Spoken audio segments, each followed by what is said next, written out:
Stockholm Sweden से आरफ खसाना का सलाम कबूल कीजिए।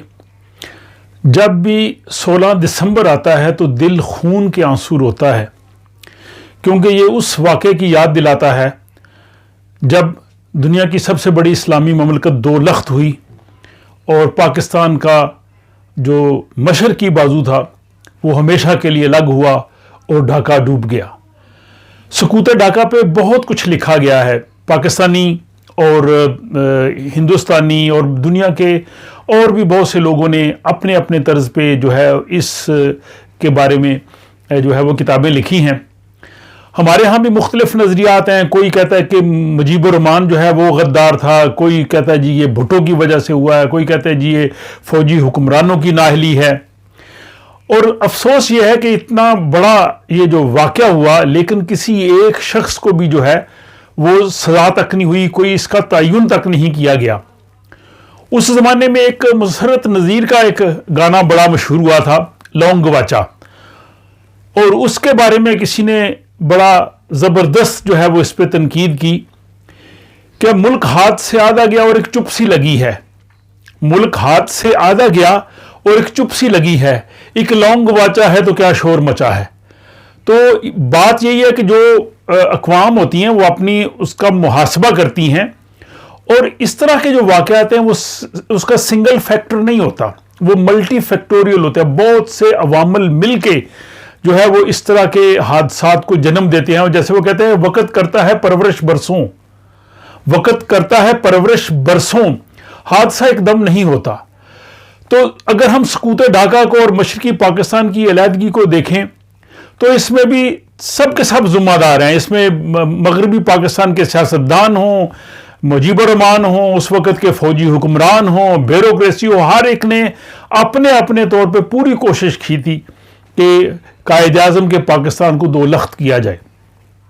अगर शेख मुजीबुर रहमान की बात की जाए और जुल्फ़िकार अली भुट्टो, इन दोनों का अगर मुकाबला और जो है वो मुवाजना किया जाए पाकिस्तान की अलहदगी के सिलसिले में, तो ठीक है, मुजीबुर रहमान को तो हम गद्दार कहते ही हैं कि उन्होंने अपना अलग मुल्क हासिल करने के लिए कोशिश की, लेकिन भुट्टो भी जो है उनके भी हाथ इससे रंगे हुए हैं।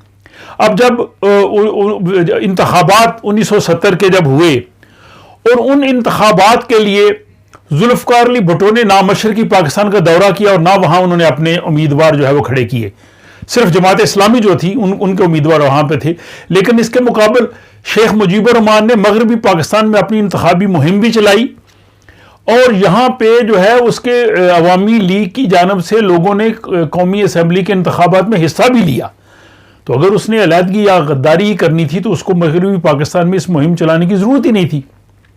ये शेख मुजीबुर रहमान ही था कि जो फातिमा जिन्ना का जो है वो पोलिंग एजेंट था और पाकिस्तान के लिए जो शुरू से देखें तो उसने बहुत जो है वो जिद्दोजहद भी की, लेकिन वो इस नतीजे पे जो पहुंचा तो इसमें बहुत सी जो है वजूहात है। हमें तारीख के उन अवामल का जायज़ा ज़रूर लेना चाहिए।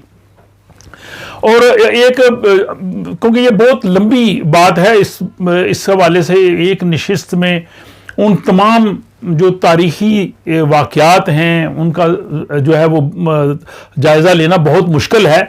लेकिन जो अगर आखिरी दौर की भी बात की जाए तो शेख मुजीबुर रहमान ने जो 7 मार्च 1971 को ढाका में तकरीर की थी, इसका बहुत चर्चा किया जाता है जी कि मुजीबुर रहमान ने जो है वो उस वक़्त पाकिस्तान से अलहदगी का ऐलान किया और उसने जनाब जो है ना वो इस चीज़ को पाकिस्तान की जो सालमियत थी इसके दो लख्त होने की उसने जो है वो बुनियाद रखी।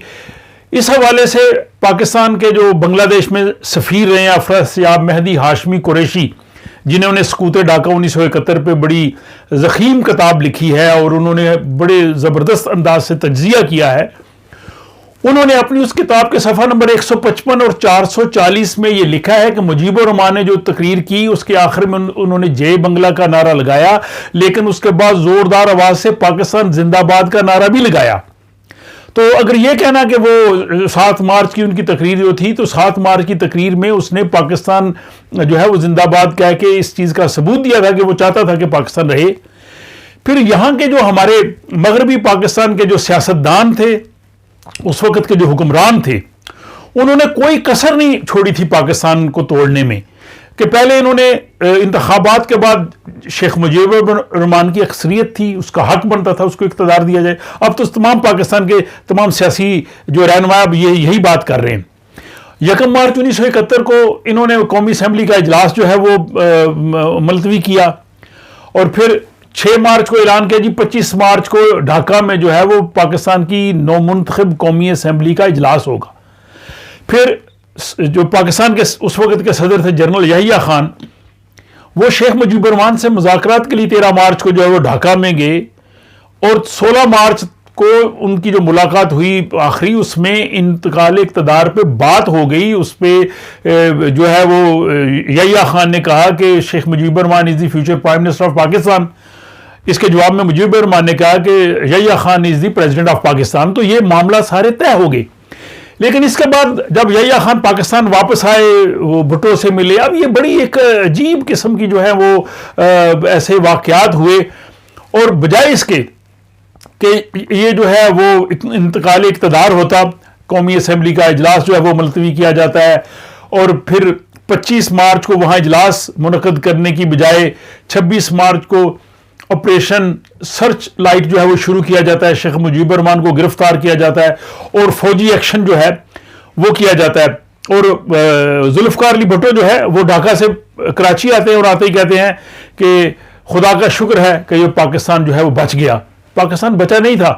اس وقت بھی کچھ آوازیں مغربی پاکستان میں تھیں جو یہ کہہ رہے تھے کہ یہ غلط کیا جا رہا ہے، جس میں حبیب جالب کا وہ بڑا زبردست جو ہے وہ ان کے اشعار ہے کہ محبت گولیوں سے بو رہے ہو، جنہوں نے فوجی ایکشن کیا اور اس وقت کے جو پاکستانی تھے ان پہ ہی جو گولیاں چلا رہے تھے، تو اس پہ انہوں نے کہا کہ محبت گولیوں سے بو رہے ہو، وطن کا چہرہ خون سے دھو رہے ہو، گمان تم کو ہے کہ رستہ کٹ رہا ہے، یقین مجھ کو ہے کہ منزل کھو رہے ہو. اور واقعی جو ہے وہ منزل جو ہے وہ کھوئی گئی. اور یہ سلسلہ جب چلا اور آخر کار جو 16 دسمبر 1971 کا وہ دن آ گیا، جس دن دنیا کی تاریخ میں سب سے بڑا جو ہے وہ سرنڈر ہوا، اور پبلک سرنڈر ہوا، اور جس میں ابھی بھی وہ بھارت نے وہ جو تصویر ہے جنرل نیازی کی سرنڈر کرتے ہوئے، وہ اپنے جناب وہ وہاں پہ فوجی ہیڈ کوارٹر میں بھی لگائی ہے، وہی اس نے